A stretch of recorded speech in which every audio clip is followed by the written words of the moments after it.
उस चोर को शराब दी, उस चने को।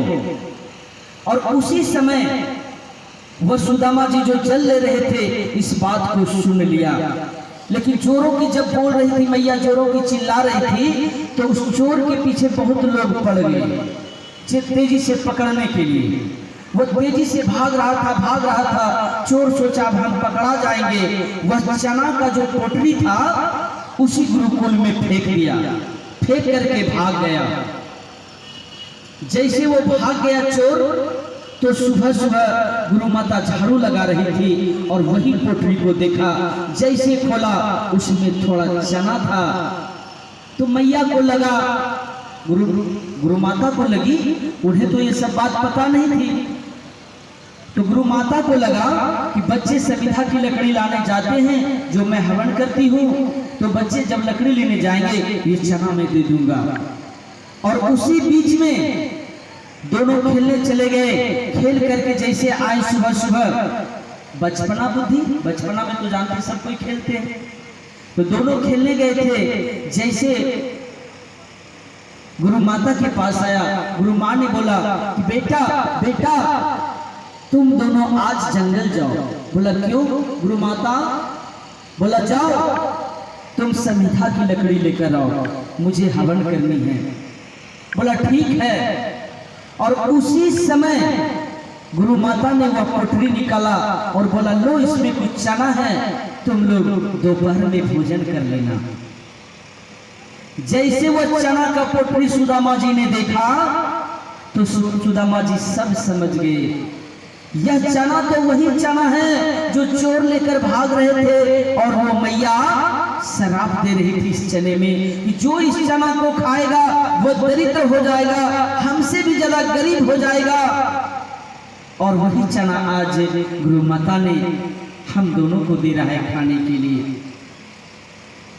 कृष्ण ने यह सब बात नहीं जानता था, लेकिन सुदामा ये सारे बात को जान रहे थे।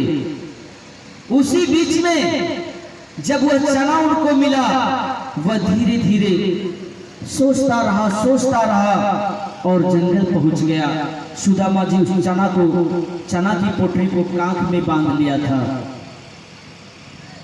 और वह जंगल चला गया।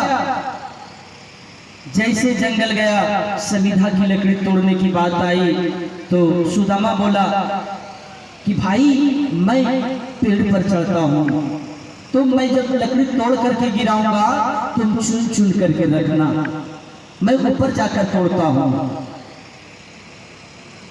वह चना लेकर पेड़ पर चढ़ गया सुदामा जी।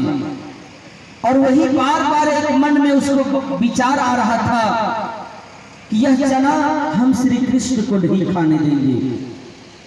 अगर मैं यह चना श्री कृष्ण को खाने दूंगा तो मेरा मित्र दरिद्र हो जाएगा, गरीब हो जाएगा। यह चीज मुझे बर्दाश्त नहीं होगी, मुझे बर्दाश्त नहीं होगी। मेरा मित्र गरीब नहीं होना चाहिए। मैं गरीब हो जाऊं कोई बात नहीं, पर मेरा मित्र गरीब नहीं होना चाहिए। वह जैसे पेड़ पर चढ़ा, बार बार यही प्रश्न उसके मन में आ रहा था। उन्होंने धीरे धीरे पोटली को खोला और धीरे धीरे चना खाना प्रारंभ कर दिया। बोला सारा चना मैं खा जाऊंगा, मैं गरीब हो जाऊं कोई बात नहीं, पर अपने कृष्ण को कभी गरीब होने नहीं दूंगा। मैं मित्रता है, हम दोनों की बचपन की मित्रता है। एक मित्र दूसरे मित्र की ही भाव समझ सकते हैं। यह सब बात सोचते हुए सारे चना को सुदामा ने पेड़ पर बैठ करके खा लिया।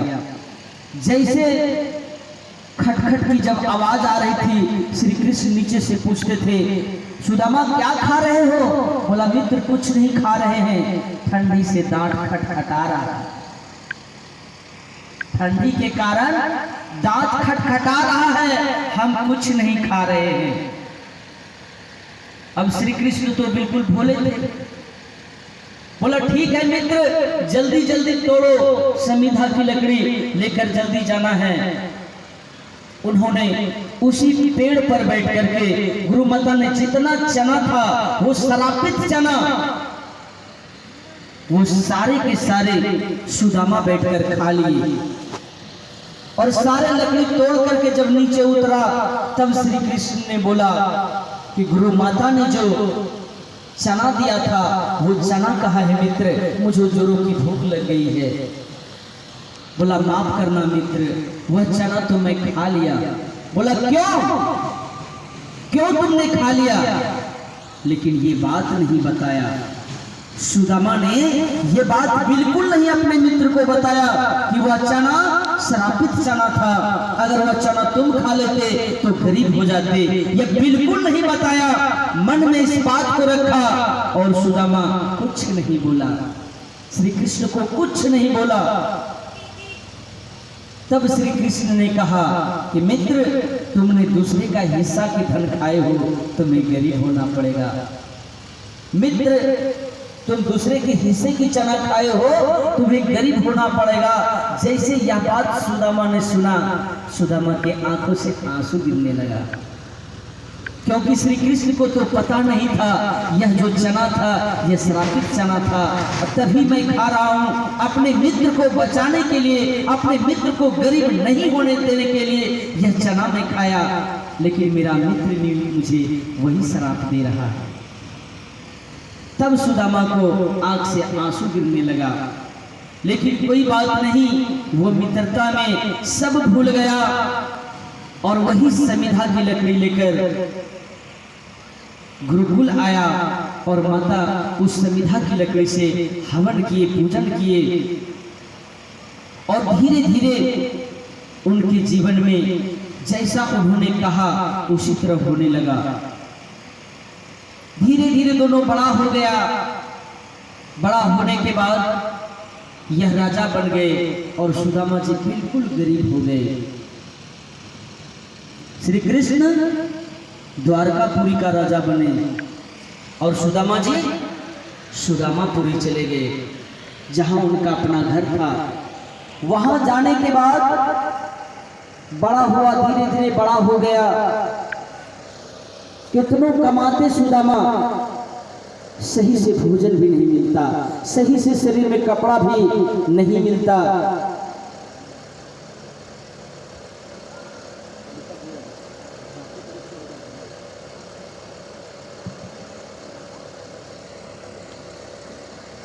धीरे धीरे वह बड़ा हो गया, सुदामापुरी चला गया।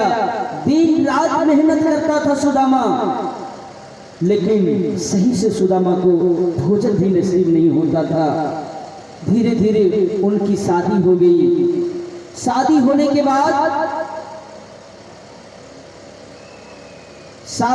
के बाद भी उनके जीवन में और अधिक गरीबी हो गया।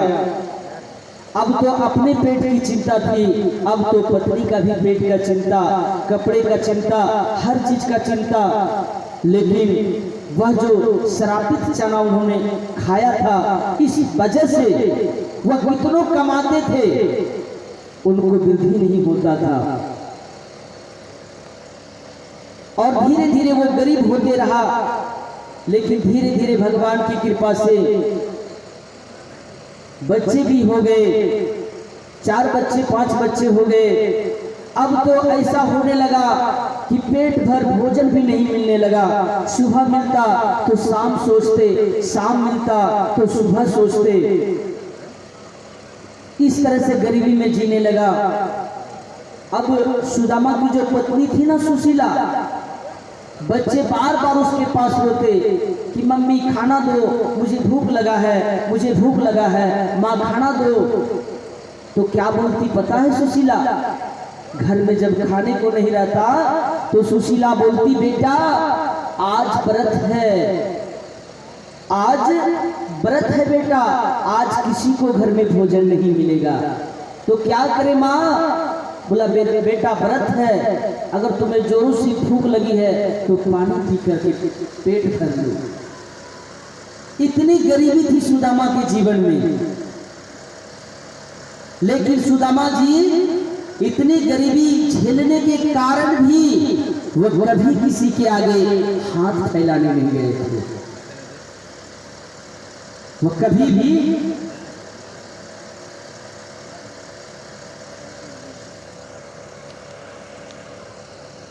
वह कभी भी किसी के आगे सुदामा जी ने हाथ नहीं फैलाया। वो जितना उनसे चलता बनता, अगर 8 घंटा मेहनत कर रहा है पेट नहीं भरता, वो 16 घंटा मेहनत करता। इनके बावजूद भी उनके पास धन नहीं होता। सब बच्चे भोजन के लिए बिलखते, कपड़ों के लिए बिलखते।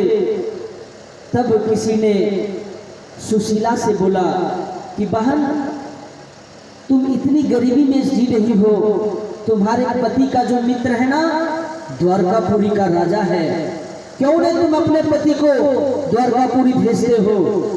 वो अगर अपने मित्र के पास जाएगा तो मित्र इन्हें जरूर मदद करेगा, क्योंकि तुम्हारे पति के बचपन का मित्र है श्री कृष्ण। तब मन में विचार करने लगी सुशीला, सोचने लगी कि हम कैसे इनको भेजे।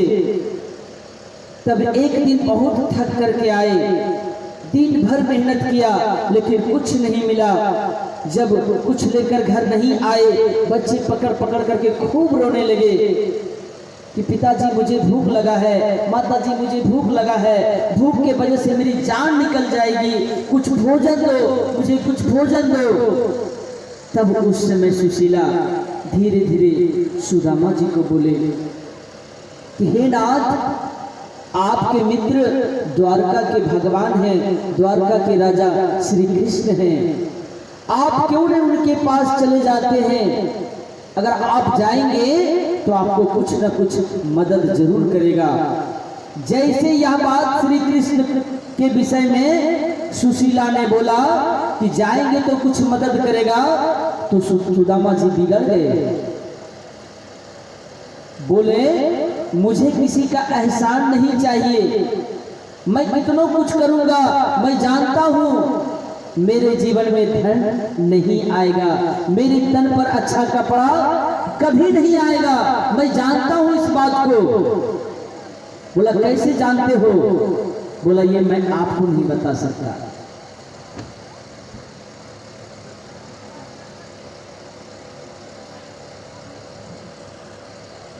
मैं आपको यह बात नहीं बता सकता।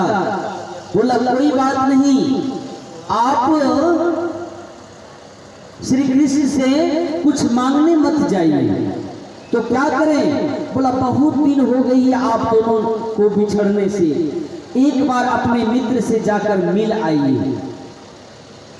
तब सुदामा जी ने सुशीला से बोला अगर तुम मिलने के भाव से मुझे भेजोगी तो मैं चला जाऊंगा, लेकिन कुछ मांगने के भाव से भेजोगी तो मैं बिल्कुल नहीं जाऊंगा।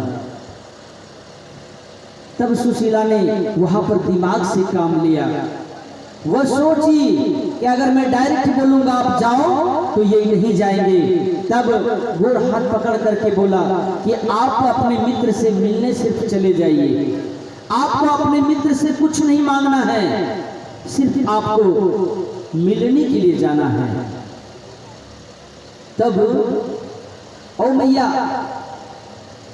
आप लोग क्या कर रही हो? कथा नहीं सुनती हो? मैया लोग का ध्यान किधर है? मैया का बाबा इधर है।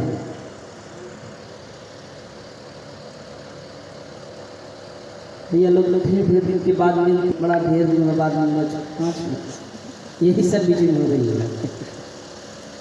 तो मैया कथा पंडाल में बैठी हो, माँ सिरों वाली मैया के दरबार बैठी हो तो कथा सुनो। मैया नींद आ रही है क्या?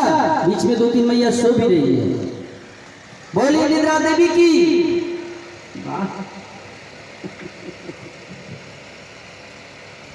सब में जय। तो आइए माहौल को थोड़ा बढ़ाते हैं।